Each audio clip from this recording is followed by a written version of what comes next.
ان ھذا لہو الفضل المبین، یہ اللہ تعالیٰ کی طرف سے عطا کردہ بہت بڑا فضل ہے، بالکل روشن اور واضح۔ وحشرت سلیمان جنودہ، اور جمع کیے گئے سلیمان کے لیے یعنی ان کے معائنے کے لیے ان کے تمام لشکر، من الجن والانس والطیر، یہ لشکر جو تھے جنات کے بھی تھے، انسانوں کے بھی تھے اور پرندوں کے بھی تھے۔ فہم یوزعون، تو ان کی جماعتیں بنائی جاتی تھی، ان کی بٹالینز وغیرہ، ان کے علیحدہ علیحدہ جو ہے گروپ بنائے جاتے تھے۔ حتیٰ اذا اتوا علی وادی النمل، تو یہ کہیں نکلے ہیں اپنے لشکر کو لے کر،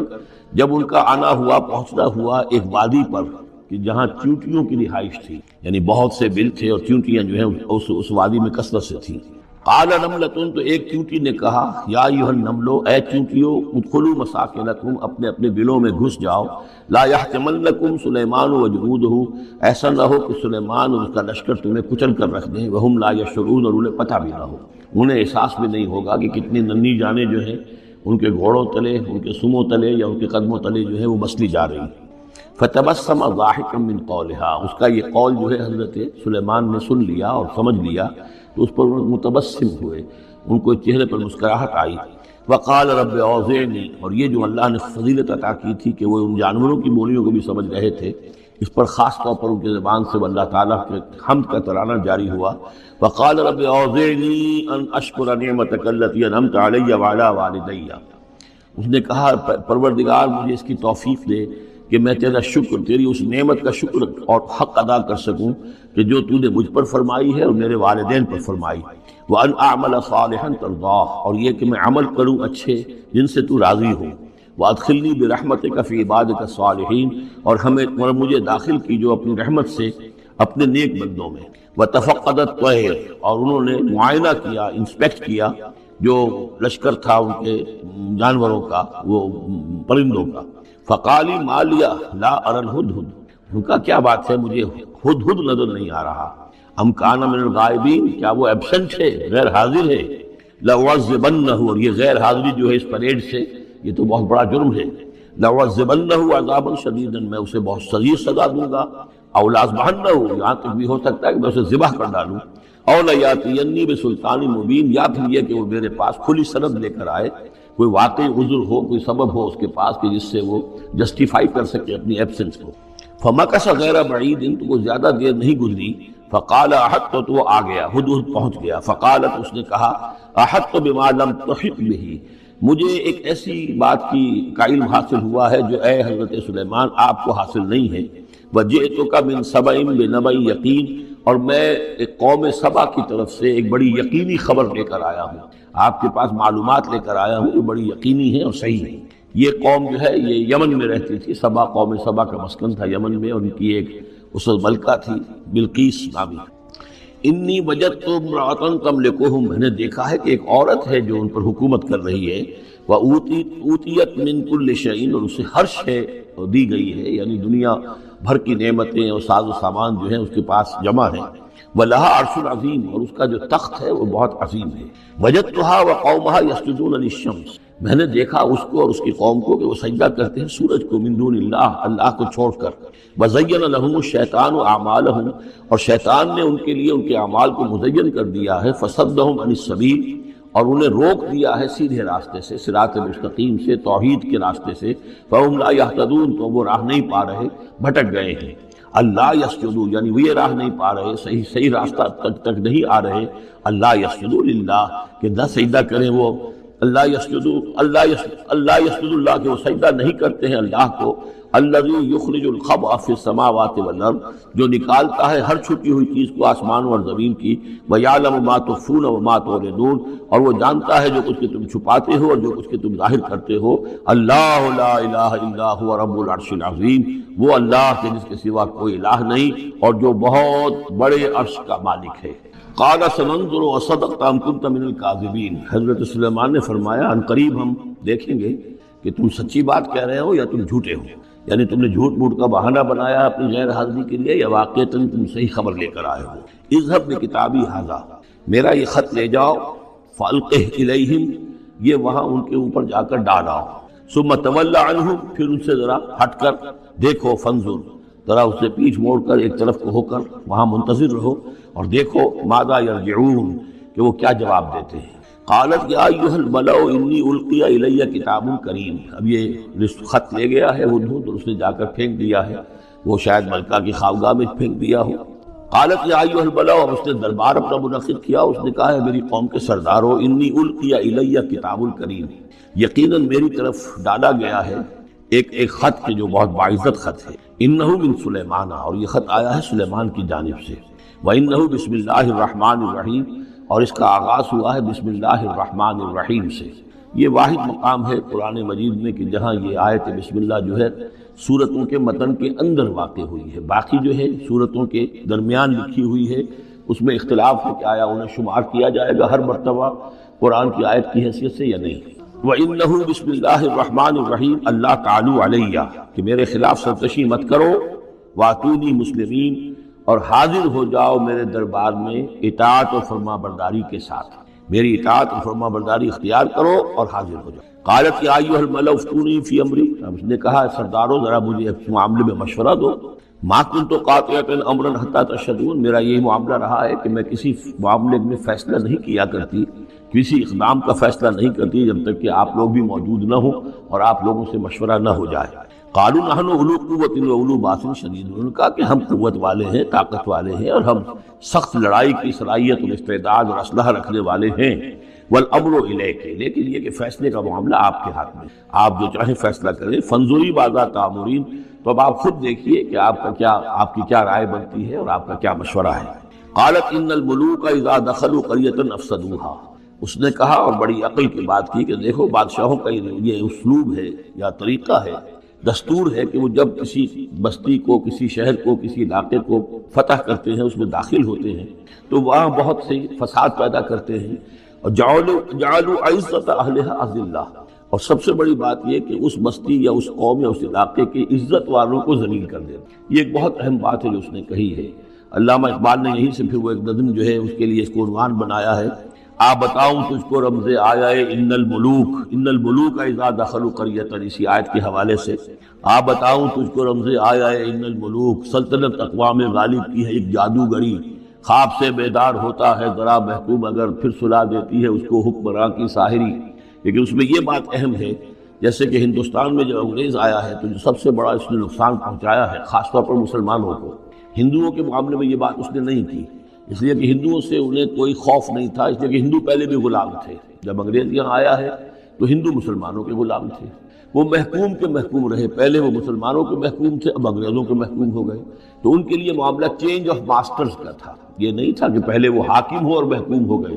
محکوم کے محکوم رہے، چینج آف ماسٹرز کا معاملہ ہوا۔ مسلمانوں کا معاملہ یہ تھا کہ وہ حاکم تھے اور یہاں پہ حکومت کے تخت سے وہ گرا کر انہیں اور کھڑا کر دیا گیا نیچے، ایک زمین و آسمان کا فرق واقع ہو گیا۔ لہذا انگریزوں کو یہ اندیشہ تھا کہ یہ بغاوت کریں گے اور ہر صورت کی کوشش کریں گے کہ اس حکومت کے پاؤں نہ جمنے دیں، لہذا انہوں نے اس پالیسی پر عمل کیا ہے کہ ان میں سے جو کمینے لوگ تھے، گھٹیا لوگ تھے، انہیں خطابات دے کر، انہیں اپنے ہاں رسائی دے کر، اپنے سرکار دربار کے اندر اونچے مقام دے کر انہیں اوپر کیا، اور جو شریف تھے جن کے اندر کے عزت نفس تھی انہیں نیچے دبایا۔ تو یہ بات بہت اہم ہے کہ کسی بھی حکمران قوم کہیں پر اگر وہ قابض ہو جائے تو اس کا یہ طریقہ ہوتا ہے، جیسا کہ ہم پڑھ چکے ہیں سورہ یونس میں کہ حضرت موسیٰ علیہ السلام پر بھی ان کی قوم کے کچھ چند نوجوان ہی ایمان لائے کھلا طور پر، وہ ڈرتے تھے۔ الا خوف من فرعون و ملئہم، ان کے اپنے سردار جو تھے وہ چونکہ ان میں سے کسی بہتوں کو انہوں نے اپنے دربار کے اندر جگہ دے رکھی تھی، لہذا وہ بھی گویا کہ اپنی قوم کے خلاف کام کرتے تھے فرعون کی وفاداری میں۔ جیسے ہمارے ہاں یہ خطابات یافتہ طبقہ جو انگریز نے بنایا تھا، یہ در حقیقت گویا کہ ایجنٹ بن گیا تھا حاکم قوم کا، اور یہ محکوموں کی جاسوسی بھی کرتا تھا اور محکوموں کو دباتا تھا۔ قالت ان الملوک اذا دخلوا قریۃ افسدوها وجعلوا عزت اہلھا ذلہ، بادشاہوں کا معاملہ یہ ہے کہ وہ جب کسی شہر کو، کسی بستی کو فتح کرتے ہیں اور فاتح کے حصے سے داخل ہوتے ہیں تو فساد مچاتے ہیں وہاں، اور یہ کہ وہاں کے جو عزت والے لوگ ہوتے ہیں انہیں ذلیل کر دیتے ہیں۔ وَكَذَلِكَ يَفْعَلُونَ، اور یہ ان کا طریقہ ہے، وہ یہ کرتے ہیں۔ وَإِنِّي مُرْسِلَةٌ إِلَيْهِمْ، تو میں ان کی طرف، میں الیہم بِہَدِیَّةٍ، میں کچھ ہدایہ بھیجتی ہوں، کچھ میں تحفے تحائف جو ہے بڑی قیمتی چیزیں میں بھیجتی ہوں، فناظرۃ، اور پھر دیکھتی ہوں بما یرجع المرسلون کہ جن کو میں بھیجتی ہوں ایلچی بنا کر وہ کیا جواب وہاں سے لے کر آتے ہیں، کیا پیغام لے کر آتے ہیں۔ گویا کہ وہ ٹیسٹ کر رہی ہے حضرت سلیمان کو کہ آیا یہ مال و متاع دنیاوی کے اس لالچ کے اندر آ جاتے ہیں اور بس اس سے آگے کا مطالبہ نہیں کرتے، یا یہ کہ ان کا مسئلہ کوئی مختلف ہے۔ فلما جاء سلیمان قال اتمدوننی بمال، جب حضرت سلیمان کے پاس وہ پہنچا ان کا وفد ملکہ سبا کا، اور وہ سامان وغیرہ پیش کیا، حضرت سلیمان نے فرمایا کیا تم میری اعانت کرنا چاہتے ہو مال سے؟ فما آتانی اللہ خیر مما آتاکم، تو جو کچھ مجھے اللہ نے دے رکھا ہے وہ کہیں بہتر ہے اس سے جو تمہیں دیا ہے۔ بل انتم بہدیتکم تفرحون، اپنا یہ سارے ہدایہ تمہیں مبارک ہو، یہ واپس لے جاؤ، تم ہی خوش رہو۔ ارجع الیہم، اب اس کے بعد دھمکی آئی، وہ جو بھی سفیر آیا تھا اس سے کہا لوٹ جاؤ اپنی قوم کی طرف، فلناتینہم بجنود لا قبل لہم، تو ہم ایسے لشکر لے کر آئیں گے ان پر حملہ آور ہوں گے کہ جن کا مقابلہ ان کے لیے ممکن نہیں ہوگا، وَلَنُخْرِجَنَّهُم مِّنْهَا أَذِلَّةً، اور ہم نکال باہر کریں گے انہیں اس ملک سے أَذِلَّةً، ذلیل کر کے، وَهُمْ صَاغِرُونَ، اور وہ بہت ہی ذلیل و خوار ہو جائیں گے۔ قَالَ يَا أَيُّهَا الْمَلَأُ، حضرت سلیمان نے ساتھ ہی کہا اپنے درباریوں سے کہ اے میرے درباریوں، أَيُّكُمْ يَأْتِينِي بِعَرْشِهَا، تم میں سے کون ہے جو اس ملکہ سبا کا جو تخت ہے وہ میرے پاس لے آئے، قبل ان یاتونی مسلمین، اس سے پہلے کہ وہ فرما برداری اختیار کر کے میرے دربار میں پہنچے۔ یعنی یقین تھا حضرت سلیمان کو کہ اب اس کا جواب یہی آئے گا اور وہ حاضر ہوگی اور اظہار اطاعت کے لیے، لیکن انہوں نے چاہا کہ اس کا جو تخت جو ہے کسی طریقے سے اس کے یہاں پہنچنے سے پہلے یہاں آ جائے، تو اس کا امتحان لینا چاہتے تھے، ذرا سے اس کے اندر تبدیلی کر کے رنگ روپ کی کہ آیا پہچانتی ہے یا نہیں۔ قال عفریت من الجن، تو ایک جن نے کہا، ایک دیو نے، جنوں میں سے دیو، یعنی جنات میں سے، انسانوں میں سے بھی جیسے کمزور بھی ہوتے ہیں طاقتور بھی ہوتے ہیں، لیکن یہ کہ اسی طریقے سے ایک عفریت جو بہت بڑا جن تھا، دیو ہیکل، اس نے یہ کہا انا آتی کا بھی قبل ان تقوم من مقامک، میں لے آؤں گا اس کو آپ کے پاس اس سے پہلے کہ آپ اپنی جگہ سے اٹھیں۔ مراد یہ ہے کہ دربار کے برخاست ہونے سے پہلے جب دربار جو آپ کا لگا ہوا ہے اس کے برخاست ہونے سے قبل، اس سے پہلے میں لے آؤں گا۔ وَإِنِّي عَلَيْهِ لَقَوِيٌّ أَمِينٌ، اور میں اس کے لیے قوی بھی ہوں اور امانت دار بھی ہوں، معتبر بھی ہوں۔ قَالَ الَّذِي عِندَهُ عِلْمٌ مِّنَ الْكِتَابِ، کہا اس شخص نے کہ جس کے پاس کتاب کا علم تھا۔ اب یہ آیات متشابہات میں سے ہے، یہ کون سی کتاب ہے، کون سا علم ہے، یہ ہم نہیں جانتے، نہ ہمارے پاس اس کے سلسلے میں کوئی مرفوع حدیث محمد رسول اللہ صلی اللہ علیہ وسلم موجود۔ یہ آیات متشابہات میں رہے گا۔ کوئی ہے وہ عملیات جن کو ہم کہتے ہیں، ان میں سے کوئی عمل ہے کہ جو خاص جس کی کہ تاثیر یہ تھی، جس کے ذریعے سے یہ کام کر لیا گیا۔ اب یہ تو ہو سکتا ہے کہ جیسے آج ہمارا معاملہ ہے تو شاید کوئی ہماری ٹیکنالوجی اس حد تک پہنچ جائے کہ کسی میٹیریل شے کو امریکہ سے تحلیل کر کے اور اس کے ایٹمز بنا کر یہاں منتقل کر دیا جائے اور آنے واحد میں، اور پھر یہاں اس کو اسی اسٹرکچر جو تھا جس سے کہ تحلیل کر کے وہ ایٹمز لیے گئے تھے اسی شکل میں پھر یہاں بنا دیا جائے، تو یہ انہونی باتیں تو نہیں ہیں۔ اب جہاں پہنچ رہی ہے ہماری ٹیکنالوجی، یہ عین ممکن ہے کہ ایسا ہو جائے، اور شاید اسی طرح کی کوئی بات ہوگی کہ جو اس وقت ہوئی ہے، واللہ اعلم۔ قال الذی عندہ علم من الکتاب، تو کہا اس شخص جس کے پاس کتاب کا علم تھا، کہتے ہیں کہ یہ ان کا وزیر تھا آصف بن برخیہ، اور اس کے پاس خاص طور پر کتب سماویہ کا اور اللہ کے ناموں کا علم تھا۔ اب وہ ناموں کا علم جو ہمیں نام بتائے ہیں محمد رسول اللہ صلی اللہ علیہ وسلم نے، ان میں سے کسی کی تاثیر یہ نہیں ہے بہرحال، لہذا اس کا انکار تو ہم نہیں کریں گے، قرآن میں ہے، لیکن بہرحال اگر یہ چیز ایسی ہوتی کہ جس میں ہمارا دلچسپی لینا مفید ہوتا تو محمد رسول اللہ صلی اللہ علیہ وسلم ضرور ہمیں بتاتے۔ اگر آپ نے نہیں بتایا ہے تو اس کا مطلب یہ ہے کہ اس کھود کرید میں ہمیں نہیں پڑھنا چاہیے۔ انا آتی کا بھی قبل ان یرتد الیک طرفک، کہ میں تو لے آؤں گا اس کو اس سے پہلے کہ آپ کی نگاہ پلٹ کر آپ کا کھائے۔ فلما رآہ، یہ کہتے ہی اور وہ لے بھی آیا، فلما رآہ مستقرا عنده، دیکھا انہوں نے کہ وہ سامنے رکھا ہوا ہے۔ نہ صرف یہ کہ اس شخص نے کہا کہ میں لے آؤں گا آپ کی پلک جھپکنے سے پہلے، بلکہ وہ فی الواقع لے آیا۔ جب دیکھا اس کو کہ رکھا ہوا ہے اس کے سامنے حضرت سلیمان کے، قال ھذا من فضل ربی، انہوں نے فوراً کہا، یعنی یہ کہ اس پر بھی اللہ کی بندگی کا جو ہے جو نقشہ ہے وہ یہ ہے کہ بڑی سے بڑی بات بھی ہو تو اللہ ہی کا شکر ادا کیا جائے، اسے فضل سمجھا جائے۔ کوئی اپنا کمال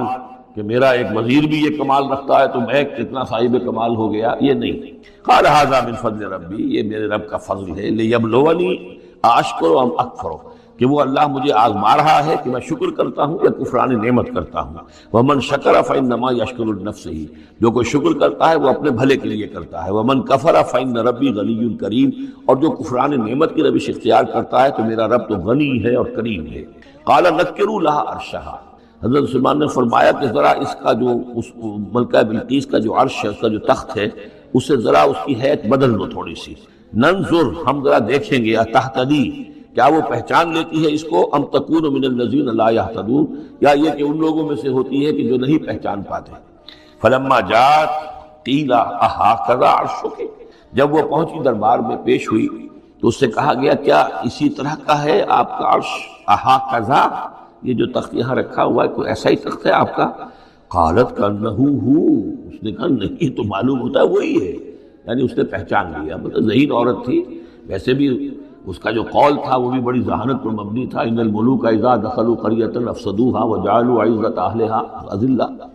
تو اس نے پہچان لیا۔ اہٰکذا عرشک، کیا اس طرح کا ہے تمہارا عرش؟ قالت کانہ ہو، اس نے کہا نہیں، یہ تو محسوس ہوتا ہے وہی ہے۔ وَأُوتِينَا الْعِلْمَ مِنْ قَبْلِهَا، اس نے کہا ہمیں یہ ساری باتیں پہلے ہی معلوم ہو چکی ہیں، یعنی اے سلیمان آپ کا جو مقام اور مرتبہ ہے، اللہ کا جو فضل آپ پر ہوا ہے ہمارے علم میں آ چکا ہے، ہم جان چکے ہیں، یہ کوئی نئی بات میرے لیے نہیں ہے جو اس وقت اس کا مشاہدہ میں کر رہی ہوں۔ وَكُنَّا مُسْلِمِينَ، اور ہم پہلے ہی اسلام لا چکے، ہم اطاعت قبول کر چکے ہیں اور اسلام بھی لا چکے۔ وَصَدَّهَا مَا كَانَتْ تَعْبُدُ مِن دُونِ اللَّهِ، اور سلیمان نے روک دیا اس کو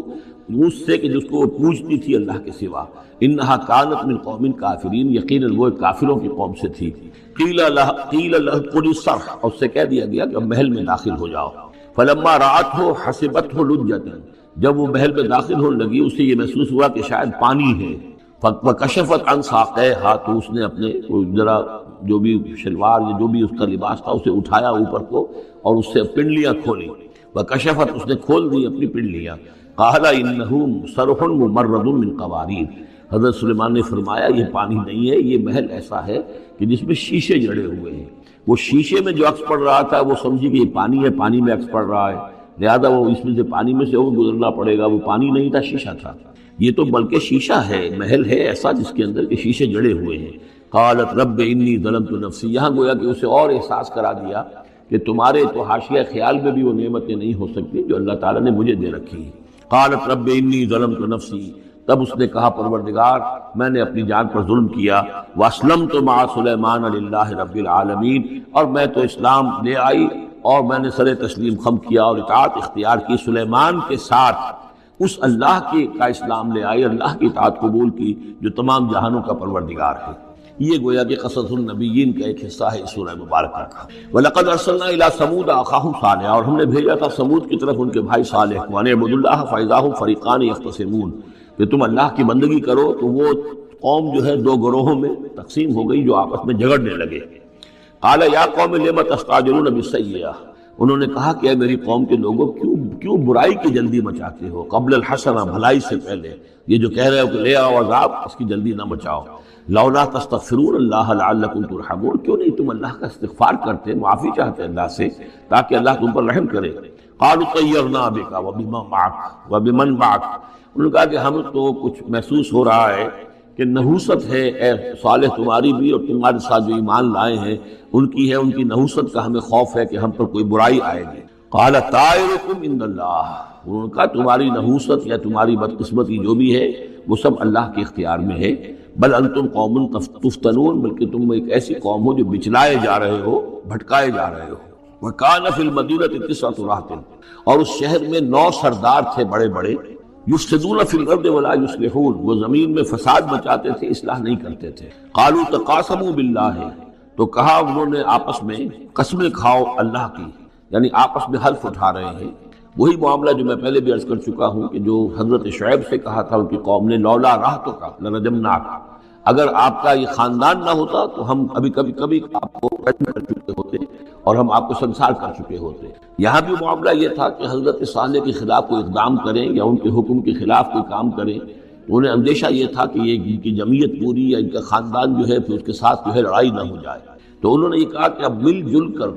ایک ہی مرتبہ ہم حملہ کریں گے اور قتل کریں گے ان کو، جیسے حضور کے بارے میں مکے میں سازش ہو رہی ہے کہ یہ اب محمد کو قتل کرنا ہے، تو ظاہر بات ہے کہ یہ قتل جو ہے اگر تو کسی ایک فرد نے کیا اور وہ تو پھر اس قبیلے کو اس کی سزا بھگتنی پڑے گی، اور وہ ہماری ہو سکتا ہے ان فائٹنگ شروع ہو جائے، ہماری خانہ جنگی شروع ہو جائے۔ لہذا یہ کہ سب قبیلوں سے ایک ایک نوجوان لو اور مل جل کر اچانک جا کر سب کے سب حملہ کرو اور سب کے سب اس پر وار کرو محمد پر صلی اللہ علیہ وسلم، تاکہ کسی کو یہ پتہ نہ چل سکے کہ کس نے قتل کیا۔ تو اسی طرح کا معاملہ انہوں نے کہا، تقاسموا، آپس میں قسمیں کھاؤ اللہ کی، لنبیتنہ، کہ ہم اس پر رات کے وقت اچانک حملہ کریں گے، واہلہ، اور اس کے گھر والوں پر، ثم لنقولن، اور پھر ہم یہ کہیں گے لولیہ، اس کے جو وارث ہوں گے ان سے کہیں گے، اور جو بھی ان کے ہوں گے لوگ ان کی طرف سے مقدمہ لے کر اٹھنے والے قتل کا، ما شہدنا مہلک اہلہ، ہم تو نہیں موجود تھے، ہمیں کچھ معلوم نہیں، ہم نہیں جانتے کس نے ان کو سب سارے گھر والوں کو کس نے ہلاک کر دیا ہے، اب وہاں موجود نہیں تھے۔ وَإِنَّا لَصَادِقُونَ، اور ہم سچے ہیں۔ یہ قسمیں کھا رہے ہیں، سازش کر رہے ہیں کہ آپس میں قسمیں کھاؤ، تاکہ کوئی ایک بھی اگر اس معاملے میں پیچھے رہ گیا، اس نے قسم نہ کھائی، تو ہمارا بھانڈا جو ہے چوراہے پر پھوٹ جائے گا۔ تقاسموا باللہ، قسم کھاؤ اللہ پر سب آپس میں مل کر،